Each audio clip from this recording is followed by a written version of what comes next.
कविता शर्मा आई है अभी।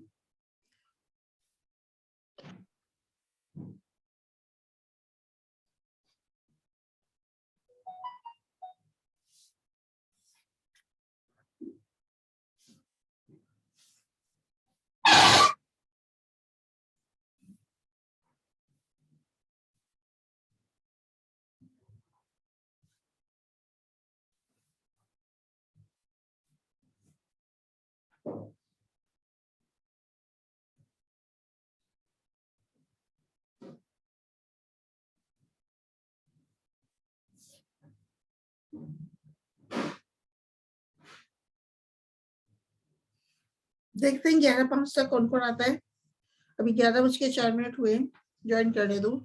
करीमा आ गई, समीक्षा, सोनाक्षी, शिवानी, सुषमा पटेल, सविता शर्मा। अभी तो 6 लोग आए। आजकल जया दामोर नहीं आ रही। जया दामोर, आदिश्री,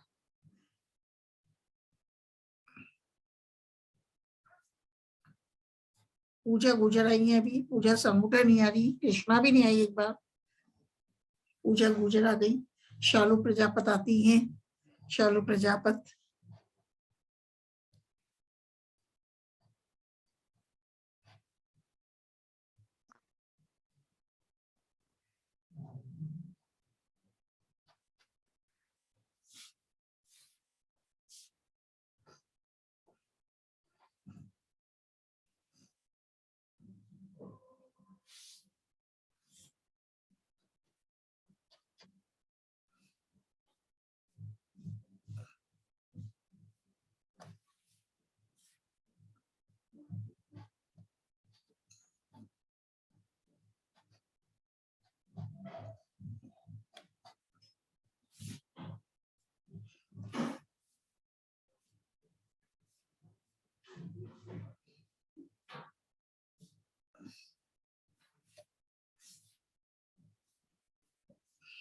चलो स्टार्ट तो करते हैं अपन।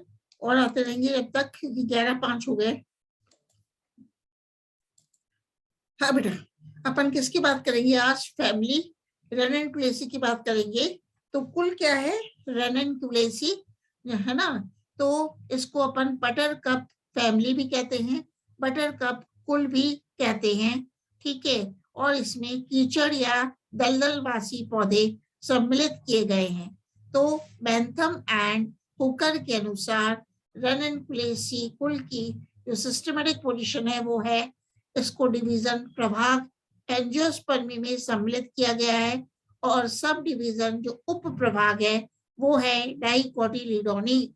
और क्लास कौन सी है? वर्ग है पॉलीपिटेली। वर्ग है पॉलीपिटेली। और सीरीज है थैलेमीफ्लोरी।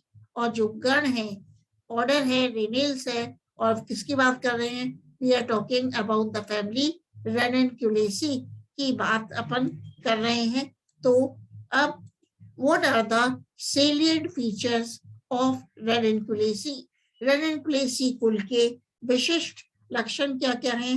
तो इस कुल के सदस्य एक वर्षीय या बहुवर्षीय शाख होते हैं। मतलब the members or the plants belonging to the family Ranunculaceae are annual or perennial herbs, and the leaves are ex-stipulate, and there is a leaf based sheathing is found. तो पर्ण अनुपर्णीय होते हैं, एक्स स्टिपुलेट होते हैं, स्टिपुल्स अनुपस्थित होते हैं, पर्ण आधार आच्छादी होता है। और पुष्प जो हैं वो अधोजायंगी होते हैं, हाइपोगाइनस होते हैं, पुष्पासन उत्तल या उभरा हुआ होता है। और बाह्य दलपुंज कैलेक्स दलाब होते हैं। मतलब the calyx in the plants belonging to the family Ranunculaceae, the calyx is petioloid and the stamens are free. पुंकेसर स्वतंत्र होते हैं और stamens are indefinite. पुंकेसर स्वतंत्र होते हैं और पुंकेसर असंख्य होते हैं, सर्पिलाकार चक्रिक होते हैं और बहिर्मुखी होते हैं। तो जायंग जो है बहुअंडपी होता है एवं पृथक अंडपी होता है।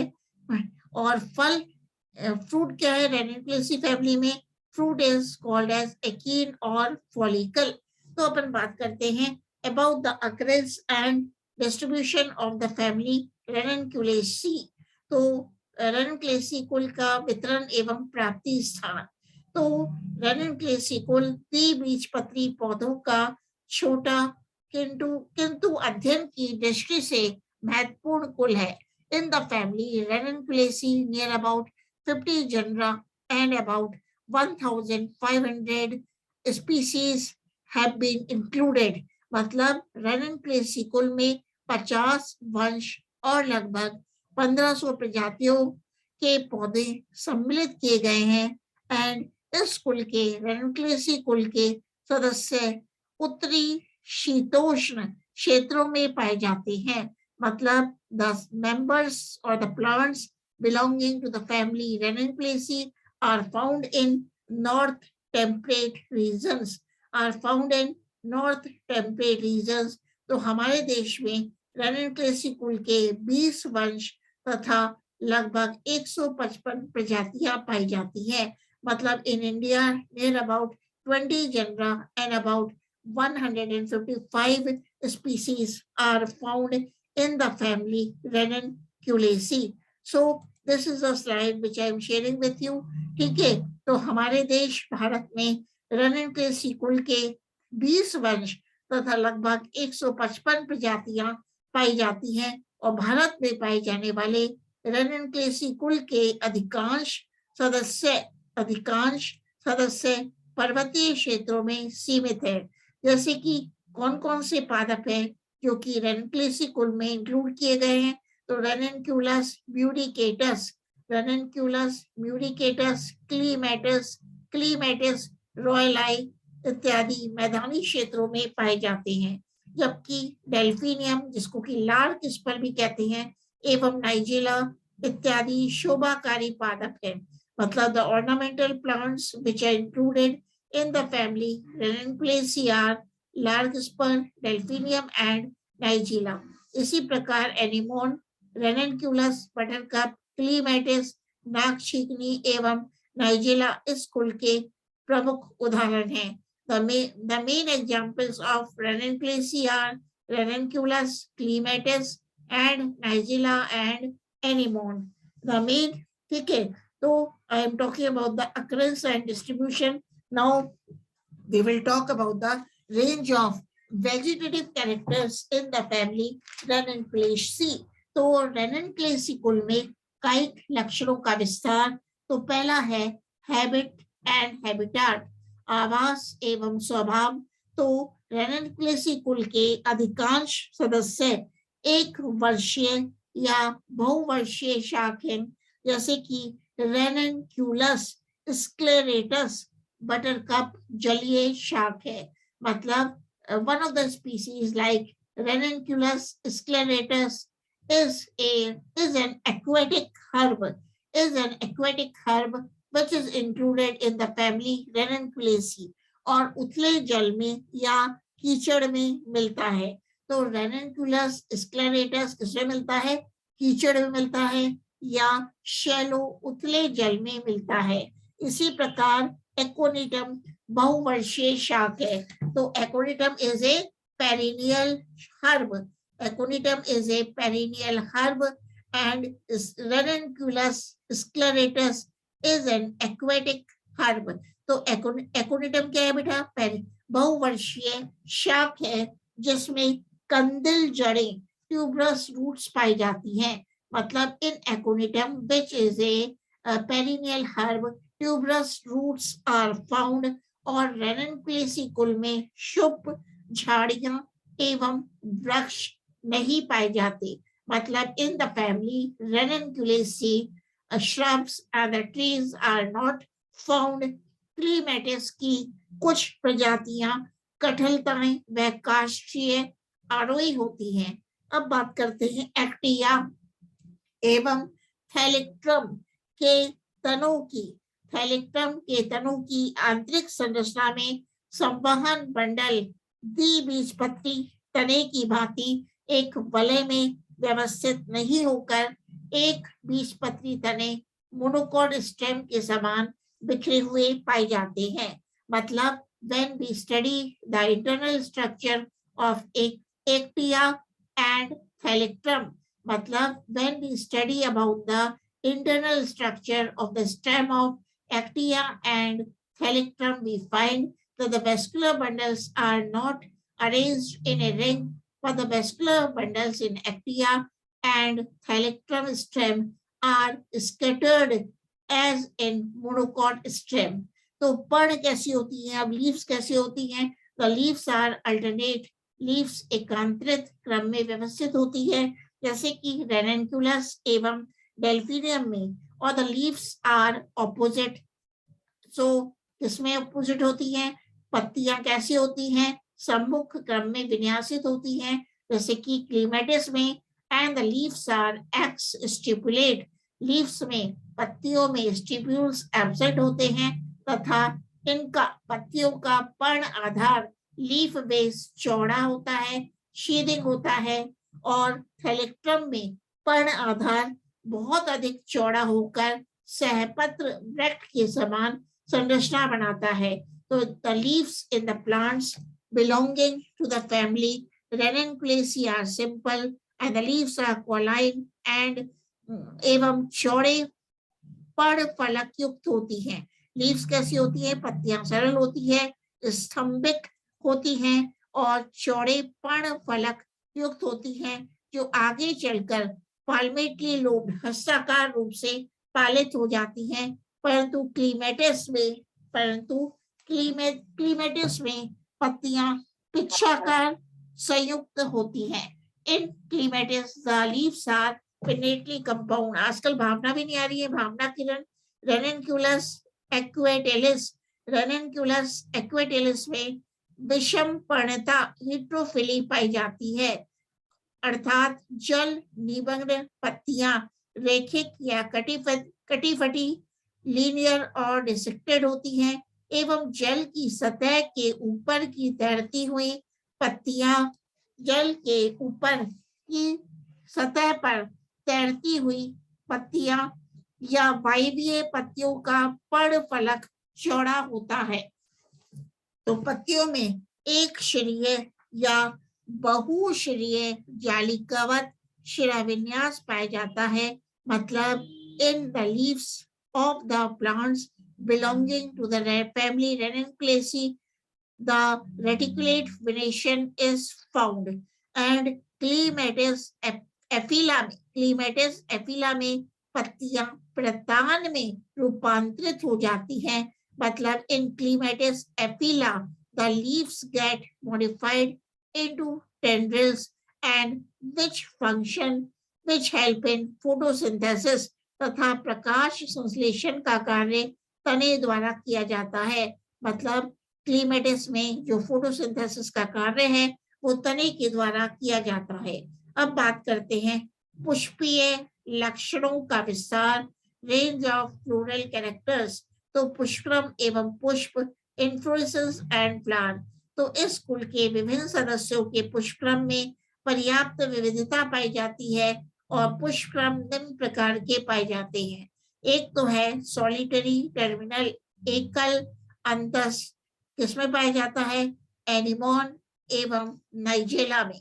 तो मतलब in anemone and Nigella solitary terminal inflorescence is found, and in delphinium and aconitum racemose raceme inflorescence is found, और रेननकुलस स्क्लेरेटस में बाइपेरस साइम द्विशाखित सहसीमाक्ष पुष्पक्रम पाया जाता है.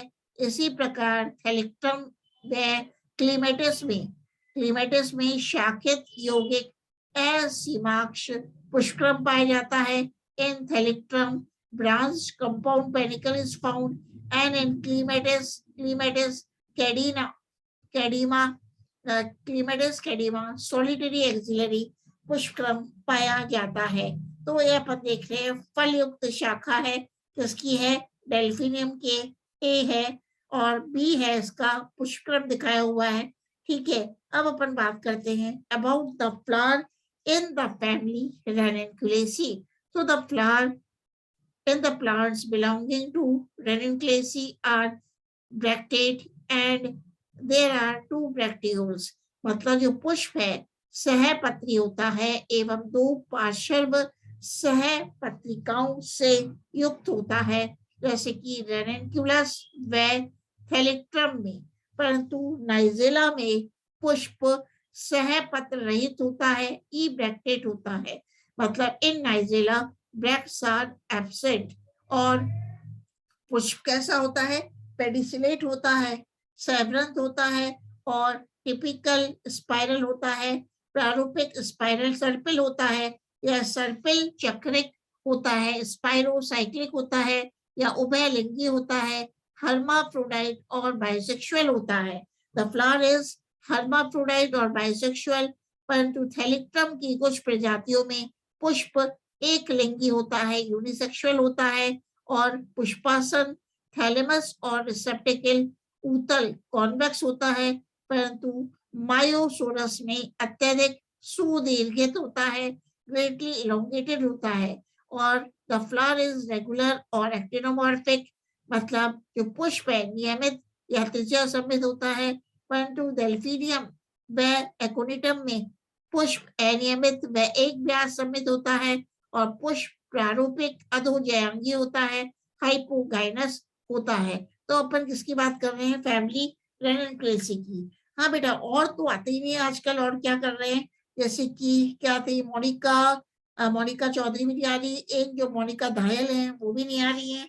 ठीक है, अधिश्री भी पहले आती थी, आजकल अधिश्री भी नहीं आ रही है ना। कृष्णा तो आई नहीं है। चलो और भी आ जाएंगे। किरण भी आती थी पहले, किरण भी नहीं आ रही। चलो अपन स्लाइड शेयर करते हैं। भावना भी नहीं आई आज। ठीक है, चलो अपन किसकी बात कर रहे हैं? फ्लावर की। मतलब ये तो बात हो गई। मतलब पुष्प कैसा है? नियमित या त्रिज्या सममित है, और परंतु डेल्फिनियम व एकोनिटम में अनियमित एवं या एक व्यास सममित पुष्प पाया जाता है। द फ्लावर इज इरेगुलर और जाइगोमॉर्फिक इन डेल्फिनियम व एकोनिटम। अब बात करते हैं पेरियंथ की, परिदल पुंज की। तो रेननक्लेसी कुल के अधिकांश सदस्यों में परिदल पुंज दलाब होता है। मतलब in most of the members of the family Ranunculaceae, the perianth is petalloid. The perianth is पेटेलॉइड तथा पेरियंथ को, परिदल पुंज को बाह्य दलपुंज एवं दलपुंज में विभेदित नहीं किया जा सकता। And the perianth in the family Ranunculaceae cannot be divided into calyx and corolla. तो पेरियंथ कहने का मतलब है in most of the members of the family Ranunculaceae, the perianth is petalloid and it cannot be divided in or differentiated into calyx and corolla. मतलब परिदलपुंज को बाह्य दलपुंज एवं दलपुंज में विभेदित नहीं किया जा सकता, परंतु कुछ सदस्यों जैसे कि रेननक्यूलस में वास्तविक बाह्य दल एवं दलपुंज उपस्थित होते हैं। But some are exceptions, like in Ranunculus belonging to the family Ranunculaceae, true calyx and corolla are present. अब बात करते हैं सेपल्स और टेपल्स की। सेपल्स और टेपल्स की मतलब बाह्य दल या टेपल्स की। तो बाह्य दल प्राय 5 होते हैं। 5 सेपल्स आर फाउंड। बाह्य दल 5 होते हैं तथा ये स्वतंत्र एवं दलाब होते हैं। The sepals are free and the sepals are petalloid. बाह्य दल कितने होते हैं? रेनुक्लेसी कुल के सदस्यों में बाह्य दल मतलब सेपल्स या टेपल्स 5 होते हैं और ये दलाब होते हैं, पेटलॉइड होते हैं। डेल्फिनियम में पोस्टीरियर सेपल पश्चात बाह्य दल, पोस्टीरियर सेपल पश्चात बाह्य दलपत्र एक दलपुट बनाता है, एक स्पर बनाता है। ये देखो एक डायग्राम है बेटा, इसमें है ये दिखाया है, बी डायग्राम है डेल्फिनियम। तो डेल्फिनियम का डायग्राम है, कहने का मतलब है डेल्फिनियम में जो अभी मैंने बताया जो पश्चात पोस्टीरियर सेपिल है, ये देखना पोस्टीरियर सेपिल है, एक दलपुट बनाता है मतलब एक स्पर का निर्माण करता है और एक स्पर का निर्माण करता है। ठीक है, किसमें? डेल्फिनियम में। किसकी बात कर रहे हैं? सेपल्स की। तो पुष्प परिदल पुंज विन्यास विन्यास अधिकांश उदाहरणों में कोर्ट शादी होता है। मतलब in most of the members of the family Ranunculaceae like Delphinium the aestivation is imbricate. Imbricate होता है तो पुष्प परिदल पुंज विन्यास कैसा होता है, कोर्ट शादी होता है, इम्ब्रिकेट होता है या क्विंकन्शियल होता है। परंतु क्लीमेटिस में कोर स्पर्शी होता है, but in Clematis the aestivation is valvate. अब बात करते हैं कोरोला की, दलपुंज की। किसकी बात, जब परिदल पुंज बाह्य दल एवं जब परिदल पुंज बाह्य दल एवं दलपुंज में विभेदित होता है तो अधिकांश केसेस में, अधिकांश उदाहरणों में पांच स्वतंत्र सम्मित रेनेनकुलस में या असम्मित जैसे कि एकोनिटम व डेल्फिनियम में दलपत्र पाए जाते हैं। मतलब when the perianth is divided into calyx and corolla, then in aconitum and delphinium five petals are found, and in ranunculus also 5 petals are found।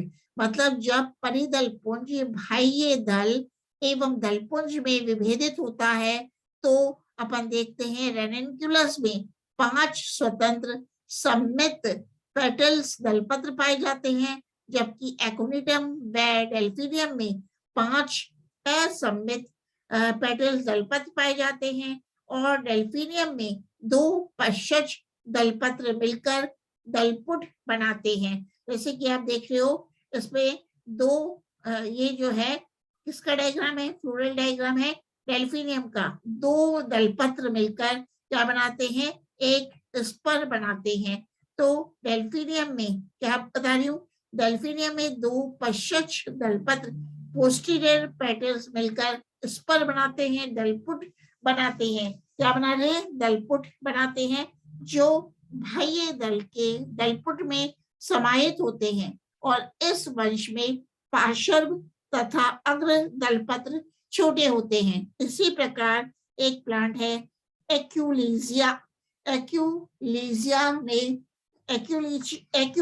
में 5 नलिकाकार दलपत्र आधारीय भाग में दलपुट बनाते हैं, जिसमें एक्यूलीजिया में 5 नलिकाकार दलपत्र आधारीय भाग में स्पर बनाते हैं, जबकि रेनेनकुलस के प्रत्येक दलपत्र के आधार पर एक जेब जैसा मरकंद कोश पॉकेट शेप्ड नेक्ट्री भी उपस्थित होता है। देखना बेटा, ये है रेनेनकुलस, ये है जिसका डायग्राम है रेनेनकुलस। अभी इसमें है नहीं, तो रेनेनकुलस जब होगा तो अपन देखेंगे जो रेनेनकुलस के प्रत्येक दलपत्र प्रत्येक पेटल के आधार पर एक पॉकेट शेप्ड नेक्ट्री भी पाई जाती है। अब अपन बात करते हैं हनी लीव्स के बारे में, मरकंद पर्ण के बारे में। तो ये हनी लीव्स विभिन्न आकार एवं साइज की होती है तथा रेनेनकुलेसी कुल के अधिकांश सदस्यों में हनी लीव्स विशेष लक्षण को निरूपित करती हैं। मतलब in majority of the members of the family Ranunculaceae honey leaves are a characteristic feature और इनको रूपांतरित बाह्य पुंकेसर माना जाता है। तो honey leaves are the transformed outer stamens. So what are honey leaves? They are considered as the honey leaves are considered as the transformed outer stamens. Honey leaves को, मरकंद पर्ण को रूपांतरित बाह्य पुंकेसर माना जाता है। इसी प्रकार एक प्लांट है हेलेबोरस। ये क्या है, उसका नाम है हेलेबोरस के दलपत्र पेटल्स नलिकाकार हनी लीव्स में रूपांतरित रहते हैं। मतलब in Helleborus the petals get modified into tubular honey leaves. Helleborus के दलपत्र पेटल्स नलिकाकार हनी लीव्स में रूपांतरित रहते हैं, परंतु कैल्था में केवल 5 से 15 सफेद या पीले परिदल पाए जाते हैं एवं हनी लीव्स अनुपस्थित होती हैं। मतलब इन कैल्था 5 to 15 परिदल आर फाउंड, लेकिन इन कैल्था हनी लीव्स आर एब्सेंट तथा अंडक के ऊपर मरकंद कोश नेक्ट्री उपस्थित होता है। मतलब जो कैल्था है उसमें नेक्ट्री पाई जाती है लेकिन हनी लीव्स एब्सेंट होती है। अब बात करते हैं एंड्रोइशिया पुमंग।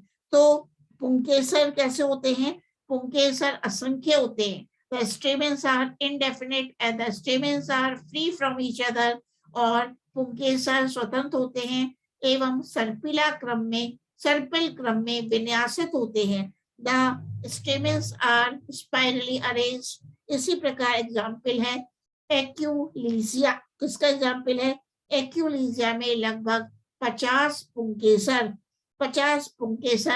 10 अरिये कतारों में पाए जाते हैं, जबकि नाइजेला में 32 पुंकेसर 8 कतारों में व्यवस्थित होते हैं। मतलब अपन क्या देख रहे हैं, जो नाइजेला है क्या है, जो एक्यूलीजिया है उसमें लगभग 50 पुंकेसर 10 अरिये कतारों में व्यवस्थित रहते हैं, लेकिन नाइजेला में 32 पुंकेसर स्टेमेंस 8 कतारों में व्यवस्थित होते हैं। अब पढ़ते हैं परागकोश एंथर लोब्स कैसी होती हैं? संलग्न होती हैं। Anther lobes are added. परागकोश संलग्न होते हैं, द्विकोष्ठीय होते हैं, डायथिकस होते हैं, बहिर्मुखी होते हैं, एक्सट्रोस होते हैं तथा लंबवत रूप में स्फुटित होते हैं। अब है गाइनोशियम। जायांग क्या है? जायांग है बहुअंडपी मल्टीकार्पिलरी। लेकिन डेल्फिनियम एवं एक्टिगा में जायांग कैसा होता है? एक अंडपी होता है।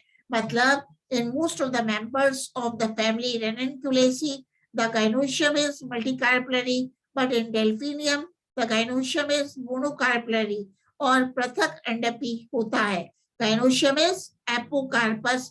स्वतंत्र अंडप पुष्पासन पर सर्पिल क्रम में विन्यासित होते हैं। इसी प्रकार बेटा नाइजेला में जायांग 4 से 5 अंडपी होता है। इन नाइजेला द गाइनोशियम इज टेट्राकार्पलरी और पेंटाकार्पलरी। तो नाइजेला में जो जायांग है 4 से 5 अंडपी होता है एवं कैसा होता है? संयुक्त अंडपी होता है, सिनकार्पस होता है तथा एक्साइल प्लेसिडेशन स्तंभीय प्लेसिडेशन पाया जाता है। परंतु डेल्फिनियम व हेलेबोरस में मार्जिनल प्लेसिडेशन सीमांत बीजांड विन्यास पाया जाता है तथा रेननकुलस में आधारीय एवं थैलेक्ट्रम में निलंबी बीजांड विन्यास पाया जाता है। अंडाशय उच्चवर्ती होता है, ओवरियस सुपीरियर। तो जो वर्तिका है रेननकुलस में स्टाइल रेननकुलस में हुक के समान होती है एवं क्लीमेटिस तथा नार्वेलिया में स्टाइल लंबी व पिच्छकी होती है। अब बात करते हैं about the fruit and seed in the family Ranunculaceae. तो रेननकुलेसी कुल में फल व बीज कैसे होते हैं? तो फल सरल होते हैं, शुष्क होते हैं और संपुटिकावत होते हैं। फल रेननकुलेसी है ना। तो रेननकुलेसी फैमिली को कर रहे हैं। तो एक स्लाइड और शेयर कर रही हूँ, इसी के साथ है। ठीक है, तो अपन किसका देख रहे हैं कि फ्रूट एंड सीड। ठीक है, और इसमें मतलब किसमें पाया जाता है? क्लीमेटिस में वह पट विदारक संपुटिका भी पाई जाता है। मतलब सेप्टिसीडल कैप्सूल भी नाइजेला में उपस्थित होता है। अब पॉलिनेशन एंड सीड डिस्पर्सल कैसे होता है? परागण व प्रकीर्णन। तो रेननकुलेसी कुल के सदस्यों में कीट परागण इंसेक्ट पॉलिनेशन एंडोमोफिली की प्रक्रिया पाई जाती है। मतलब in Ranunculaceae family the pollination occurs by means of insects और इनके आकर्षक व भड़कीले दलपत्र दलपत्र, दलाभ, बाह्य दल एवं रंगीन पुतंतु फिलामेंट्स कीटों को आकर्षित करने में सक्षम होते हैं। मतलब the petals are attractive and the petals and the colored filaments they attract the insects। और कीट पुष्पों में मकरंद या परागकोश एकत्र करने आते हैं, परंतु थैलेक्ट्रम माइनस में वायु परागन एनिमोफिली पाया जाता है। तो अनेक सदस्यों जैसे एनिमोन व क्लीमेटिस इत्यादि में फल एकीन एवं एपाती तथा पिच्छकी वर्तिका वाले होते हैं। अब बात करते हैं what are the economic importance. ये आता है question, what is the economic importance of the family Ranunculaceae. तो रेनिनकुलेसी कुल क्या आर्थिक महत्व क्या है, तो ये आपको याद करने पड़ेंगे। रेनिनकुलेसी कुल में कुछ शोभाकारी पादप सम्मिलित किए गए हैं। तो ऑर्नामेंटल प्लांट्स जो कि रेनिनकुलेसी कुल में आते हैं उनका नाम है, एक तो है बेटा रेनिनकुलस एशियाटिकस, रेनिनकुलस एशियाटिकस व रेनिनकुलस म्यूरिकेटस, जिसको कि बटर कप के नाम से भी जानते हैं, रेनिनकुलस म्यूरिकेटस। नेक्स्ट है डेल्फिनियम एजेसिस, डेल्फिनियम एजेसिस ये लिखा हुआ लार्क स्पर के नाम से भी जानते हैं। नेक्स्ट है नाइजीला डेमासीना, नाइजीला डेमासीना को क्या कहते हैं, लव एनिमिस्ट। क्लीमेटिस जरूर, क्लीमेटिस वर्जीनियाना क्या है, क्लीमेटिस वर्जीनियाना, इसको अपन ट्रेवलर्स जॉय के नाम से भी जानते हैं। इसी प्रकार है एनिमोन पार्वीफ्लोरा या पर्वीफ्लोरा, इसको विंड फ्लावर के नाम से भी जानते हैं। और ये भी क्या है, ऑर्नामेंटल प्लांट है, शोभाकारी पादप है। इसी प्रकार है एक्यूलेजिया वल्गैरिस जो कि कोलम्बाइन है और ये भी एक शोभाकारी पादप है। अब रेनिनकुलेसी फैमिली में कुछ मेडिसिनल प्लांट्स को भी इंक्लूड किया गया है। तो कौन से ऐसे औषधिक पादप हैं जिनको रेनिनकुलेसी कुल में इंक्लूड किया गया है, तो औषधिक पादप है बेटा एकोनिटम कैसमेंथम की कंदिल जड़ों से एकोनाइट नामक औषधि प्राप्त होती है, जो गठिया रोग, रूमेटिज्म के उपचार, बुखार, दर्द एवं तंत्रिका शामक के रूप में प्रयुक्त की जाती है। मतलब from the tuberous roots of aconitum chasmanthus क्या ऑब्टेन किया जाता है, the drug obtained is called as aconite. तो aconite drug is obtained from the aconitum chasmanthum tuberous roots, and this drug called as aconite is used for the treatment of rheumatism, for the treatment of fever, for the treatment of nerve, for the treatment of pain। और दूसरा है anemone pulsatilla. एक कौन सा पादप है medicinal plants, anemone pulsatilla. तो इस शाखीय पौधे से पल्सेटिला नामक औषधि प्राप्त होती है। तो पल्सेटिला नामक ड्रग किससे प्राप्त होता है, एनिमोन पल्सेटिला से, जो स्त्रियों के रजोधर्म संबंधी रोगों के उपचार में काम आती है।